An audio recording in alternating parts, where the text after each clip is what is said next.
Okay, Ed, ano nga bang mas okay? Ang maging only child o magkaroon ng kapatid? Well, for me, depende naman siya sa situation and sa tao mismo. If for example, may kapatid ka nga pero malayo naman yung agwat niya sa isa't isa, I think doon pumapasok yung conflict. Yes, I agree. There are things that we clearly cannot avoid. Kaya naman in every situation, kung hindi man lagi, madalas meron talagang positive and negative side. Hello everyone, I'm Maureen. And I'm Eds. Join us today as we tackle an aspect in every relationship that most individuals face. Yes, regarding issues of age, time, era, generation, gaps in space, we'll be your host for this episode of Time Lapse, building bridges between generations.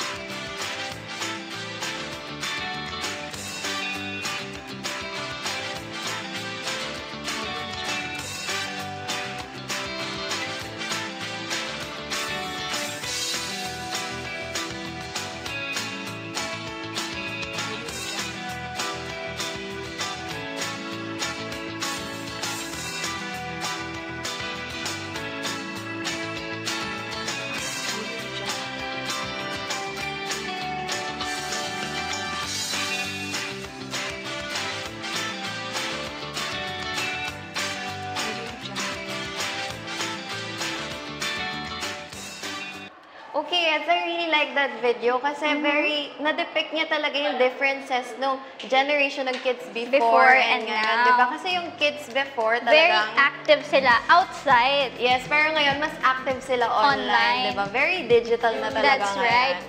Another example can be yung books ngayon, di ba? Meron na rin digital edition. Yes, parang lahat may digital editions na actually. But enough about what we think. Alamin naman natin ngayon kung ano ang masasabi ng Tumashan community tungkol sa issue ng generation gap among siblings. Yes, kasi di naman pwedeng tayo lang din na nag-uusap dito, diba? So let's hear what others have to say on the sidelines. What's up guys? I'm Shalom Gan and we're here at the University of Santo Tomas to ask some people about their opinions on generation gap. So tara, samahan niyo ako.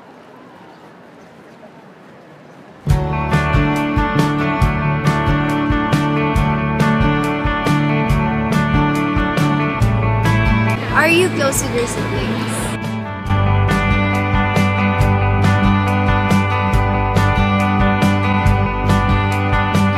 Yung isa, 2 years. Tapos yung bunso namin, almost 12 years yata. 1 year lang po yung agad natin. Older siya ng 2 years, pero academically magkasabay kami. They were born in 1988. So, 1998, so halos 10 years.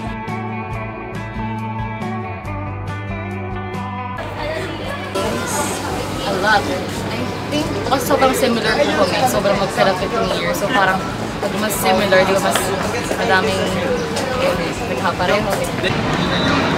Hindi madalas. Dati, nung bata ako, pero now, since pareho naman kami nag-grow na, kaming mga siblings ko, tsaka ako. So, sa ngayon, hindi na. I don't think so. Kasi, para kasing halos pareho naman kami ng kinalakhan. In terms of, kasi syempre na-influence mo nila ako. So, basically, kung ano man yung nagustuhan mo dati, gusto ko. So, parang walang generation gap na naganda.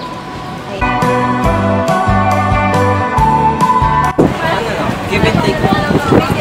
Patience, tapos konting understanding lang po. Syempre, sabi ko nga po kanina, magkalapit na kami, so we experience the same problems. Kaya parang understanding. Ako same generation lang eh.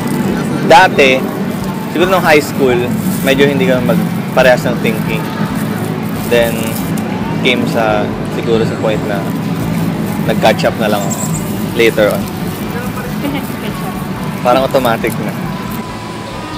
Not much. Kasi nga, parang kahit na ganun yung agwat namin sa isa, parang pareho lang din naman kami ng yung mga na-exist. And there you have it guys. Narinig na natin ang mga opinions straight from our Tumashan community. Kayo naman, anong masasabi niyo dito? Thank you, Shalom. So, nakita natin sa video na most of the Thomasians believe na isa sa mga root of misunderstanding sa siblings ay ang generation gap. So Yes. ikaw ba, Mo? Do you have a brother or a sister? Yes, I actually have a younger brother, pero 2 years lang yung age gap namin eh. So, sakto lang talaga yung relationship namin. Di ganun ka-close, pero di din ganun ka-distant. So hindi nag-a-apply sa inyo yung issue ng generation gap? Yes, actually. Anyway, to top our discussion up a notch, we've invited 2 special guests who will be joining us here today.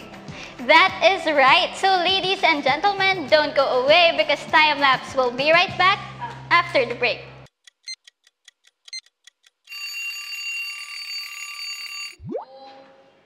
Hello everyone! Welcome back! Ayan, so kanina nga sinabi namin na meron kaming inimbitahang dalawang magkapatid dito sa studio in order to find out more about sibling relationship from the perspective of 2 individuals born in different generations. Yes, mas exciting nga naman talaga kasi kung maririnig natin first hand ang kwento ng pakikitungo ng dalawang magkapatid sa isa't isa bilang sila yung may generation gap. Yes, so huwag na nating patagalin pa. Ladies and gentlemen, let's give a warm welcome to Miss Bria Reyes and Miss Fritzy Burhel. Hello! Hello. Welcome to the Hello show! po. Thank you po for joining us Hello. here today. Thanks din. Ayan. So, Bria, ikaw, you're 18, diba? Yes. And si Ate Peaches, I'm very young, 36. 36, 36, so 18 years years. ang age gap. So, medyo malayo din. Yes. Actually, malayo talaga. Oo nga. So, taga saan po kayo? Ako, sa San Juan ako. Tapos, Si ate po. Siya sa border ng San Juan, ako sa border ng Mandaluyong. Oo, Ah, so malapit na so malapit separately lang. na. Yes, yes. Because I'm married. Yes, Oh, kasi may family, family na si na. Ate Peaches. And That's Bria, right. ilan ba kayo sa family niyo? 6 kami all in all, pero 4, syempre, 4 kami siblings, no? So, And- pang ilan ka? Bunso. And si Ate Ako yung Peaches? eldest. Pangalan. Okay. So, i-rate naman natin ang closeness ninyo. So, from the scale of 1 to 10, with 10 being the highest, gaano po kayo ka-close? Ate? Ikaw muna. Siguro mga 9. Very close. Yeah. Nagulat din si ate. Siguro mga ganon, 8, 9, ganyan. So, ang galing, okay lang. kahit na may age Age gap, gap. talaga, very close pa din kayo, no? So, paano naman kayo nagbo-bonding? Ito. Ano, bonding na namin to. Oh, hindi, every Sunday kasi may family get-together kami. So, lahat kami nandun sa... Tawag namin dun sa bahay sa San Juan, old house. Kasi nandun yung the rest of the family. So, every Sunday, yung brother ko who's also married, we all go there. We have family dinner, ganyan. We celebrate birthdays. So, basically, but kasi we're both... She's busy with school, tas I also have a family. So, syempre, we have to respect each other's time. So, usually, pag Sunday is So, parang every week? Almost, Yes, every week. Almost Every every week. Okay, so ngayon nakilala na nga natin ang ating mga guests. Eds, ready na kaya sila maglaro? I think, yes, they are ready. Okay, so stay tuned guys because Say What will be right next after the break.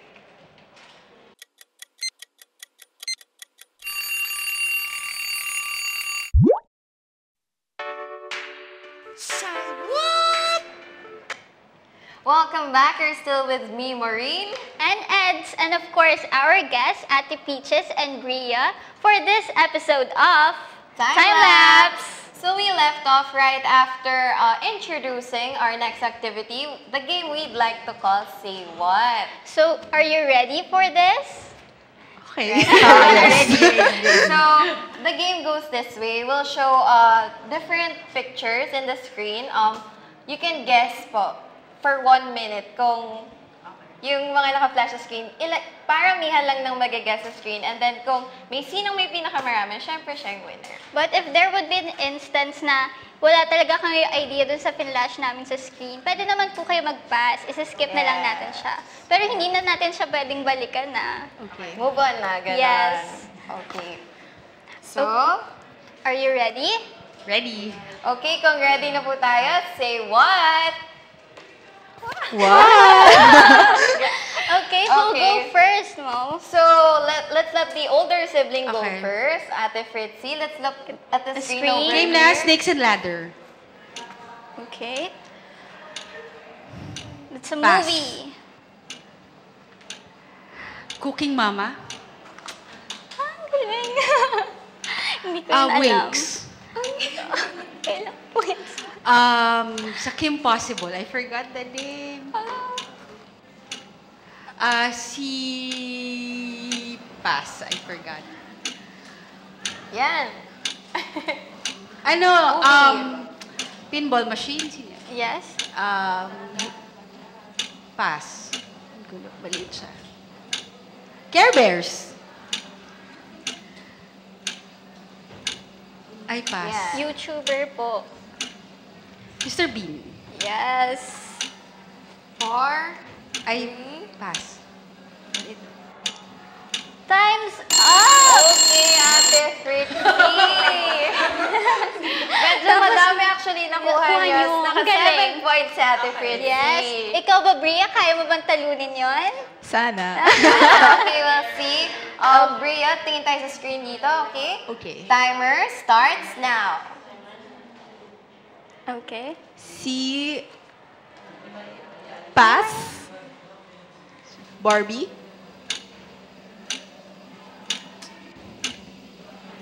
Ayan. Pass. Hindi ko rin yan alam mo. Totally Spies.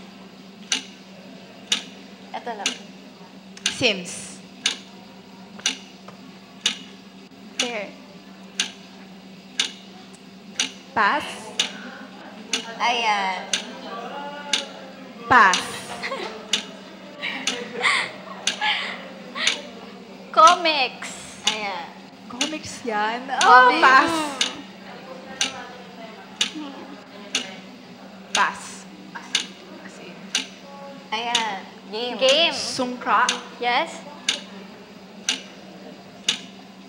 Children's Kermit. show. Kermit. Yes. Kermit. Pass. Sorry. Ayan. God. Ayan. Pass. Napanood ko but I forgot. Sorry. Pass. Miss Sino yan? Peggy. Wow. Nako, parang nakakaabot na. Si... I Go. forgot. Pass.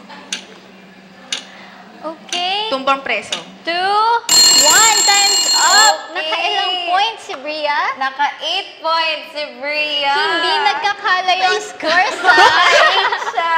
So, Nakahabol. medyo updated pa si Bria Yes. sa mga ibang cartoons, diba? So, clearly our winners, Bria. Congratulations, Yes, Bria. congratulations. Ayan. So, how's the game naman po? Nag-enjoy po ba kayo? Lakas ba maka-throwback ng game na yan? Oo, marami ng mga cartoons na hindi na siya pinapalabas. Pero di ba pa sa kids nyo kasi? Yes, yes. So, So, na-update pa din kayo doon. Of course. Okay, so with the game we played earlier, nakita natin yung differences with the generation you grew up in. So with those differences, paano naman po kayo nakaka-relate sa isa't isa? Kasi si ate, kasi yung mom namin nasa Canada. So, parang she's standing as our mother as well. So, kahit may iba siyang family, parang nanay na rin siya. Nax. Yes. Pero, yun nga, sometimes when I have troubles in school, most especially, pag masyado na akong inclined sa academics in the academe, lagi niyan sinasabi sa akin na, you don't need too much information. You get the skills. So, I'm very thankful na gano'n. So, dun kami talaga nag-relate to one another. At saka, yung anak niya, so little boy and little girl. So, since I'm taking education, so tinuturuan ko yung mga kids niya. Yes. And, yun, kahit nag-aaway kami ng kids niya, nakaka-relate din ako na, ay, relate sa mommy niyo. So, in that way, nakakapag-bond po talaga kayo. How about you, Ate Peaches? Actually, parang gusto sabihin ni Bria, pag may problema siya, parang kailangan ko solusyonan. Pero naman, parang sa panahon ngayon, hindi naman na siya issue yung differences ng mga kinalakihan namin noon. Because everything is so, parang madali na siyang malaman, information is easily, diba, parang makuha. So, wala namang problema dun sa generation kasi we enjoy the same movies, we enjoy the same, TV series. So, wala namang, hindi naman siya issue. So, after playing the game, may mga na-realize mo ba kayo sa relationship niyo? Kasi given po the differences, syempre, meron kayong minor generation gap. So, bilang magkapatid kayo, alam niyo ba kung yung relationship niyo ba has a strong foundation? Siguro kahit na magkaiba or kasi like yung mga naman kinalakihan niya, parang kinalakihan ko rin yun eh. So parang so siya mas marami siyang walang alam. Kasi hindi niya alam yung mga before. Parang ganon. Pero siguro nakakaano lang, minsan nakakagulat lang na masyado na palang malaki yung gap na, like she said, pwede ko na siyang maging anak. Dahil iba yung iba, 18, meron ng pero naman, what I give to her, syempre, yung schooling experience ko, iba sa kanya. So minsan, I react to that, parang pinapansin ko.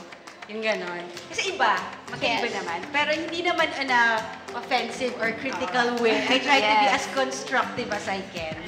Okay, so to know more about sibling relationship, in relation to generation gap, prior to the show, we actually interviewed a psychology professor, diba, Ed? Yes, so Shalom has something in store for us in #confirmed. So let's watch this.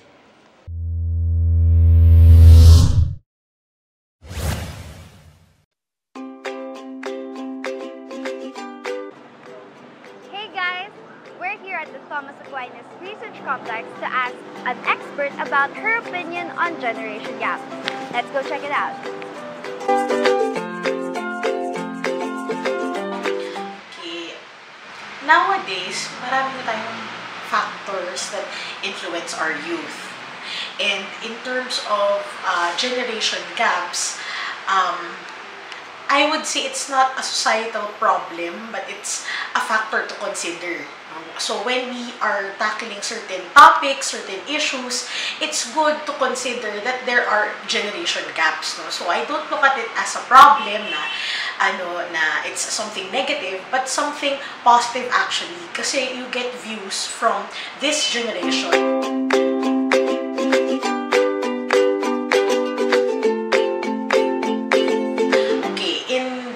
Order, those who are firstborn, so the eldest, sila ay usually very perfectionist, excuse me, always looking for approval of the parent. So they're very dominant. When they were alone, nung sila pa lang yung mga anak, they had the sole attention of their parents. But then when the younger siblings came, they felt dethroned. Those who are the middle children or sometimes the second-born, middle children or second-born are more competitive. Youngest, so yung bunso, ang kanilang naman is either they get very spoiled or very selfish because they get the attention no matter if they have a second, third, fourth sibling. Kung sila ang bunso, they get the most attention. Either that or they have positive traits wherein sila ay nakaka-integrate ng kanilang mga previous siblings. For example, the previous sibling was brought up very strictly. The second one, very lax yung parents. So siya, katamtaman lang.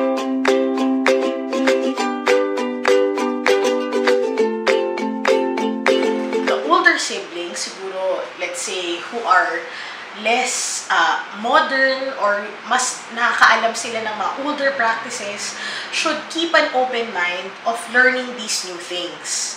They should not be very stubborn in always sticking to their old practices, kung ano lang ang naturo sa kanila noon, kasi talagang nagbabago na ang panahon and they have to adapt to that. And for those who are younger naman, they should also be respectful. So they are very open-minded. You guys know all the latest trends and the new technology around. However, you should respect also kung ano yung kinalakihan ng mga nakakatanda. So it doesn't have to be that you continue their ways, but you respect that that's how they did it or how they learned, how they coped with life back then. And then you can probably show them, okay, this is how we do it now.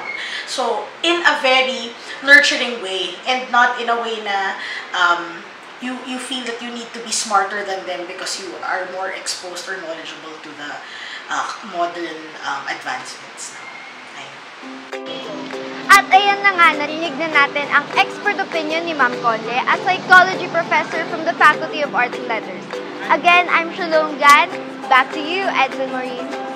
Okay, thank you, Shalom. So, ano naman pong reaction nyo dun sa video? Did you guys relate to what Miss Lorraine said? Ako, I appreciate what she said. Kasi, I appreciate, as a teacher, soon-to-be teacher. Yes. I appreciate very much diversity. So, di ba magkaiba kami, generation gap. So, I don't take it as a problem. But, when you have differences, you get to learn from one another. Most especially, yun nga, ang dami namin differences yun nga. Gap, Understanding lang. yun, understanding. Tapos, siya, galing siya sa ibang school. Graduate siya ng ibang school. Ako din, here in UST. So, yun, tama yung sinabi ni Mac. Yes. Ako, I agree. How about you, Ate Patches? Ako, I agree na hindi naman problema yung generation gap. Kasi throughout the years, talaga naman may generation gap tayong na-experience with our parents, with our grandparents. Yes. Iba lang kasi ngayon, parang masyado lang siyang na-highlight because of the advent of technology na sobrang bilis. So parang the difference is parang na-emphasize.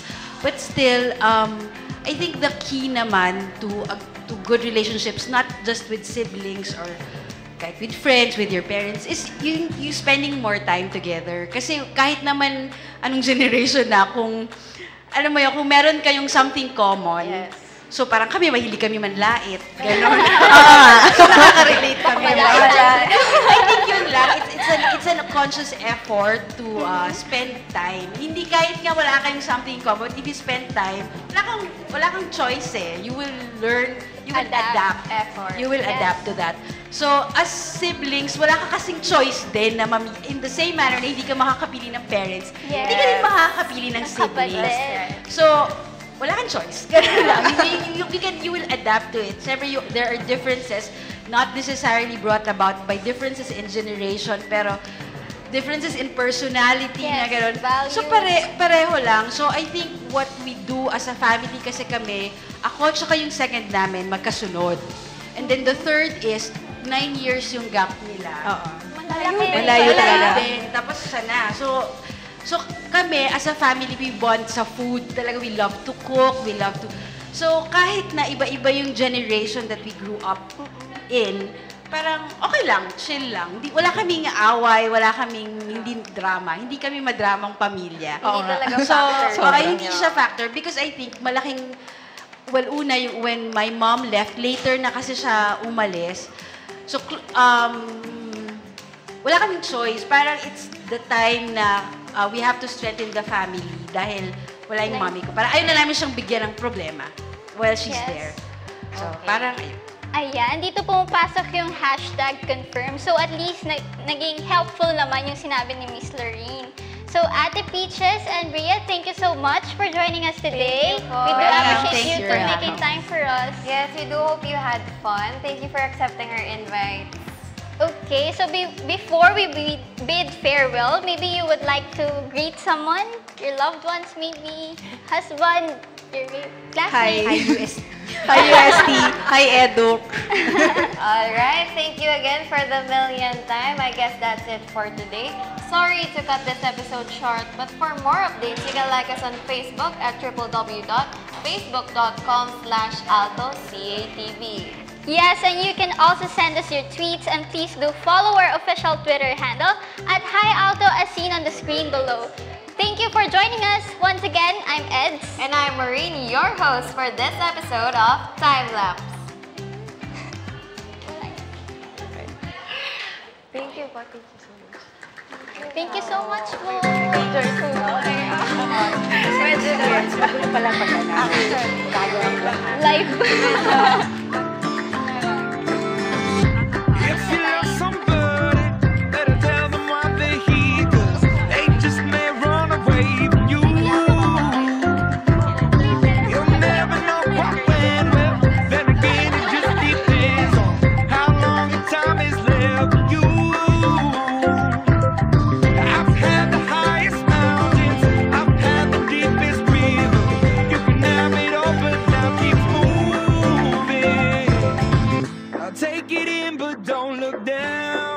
'cause I'm on top of the world.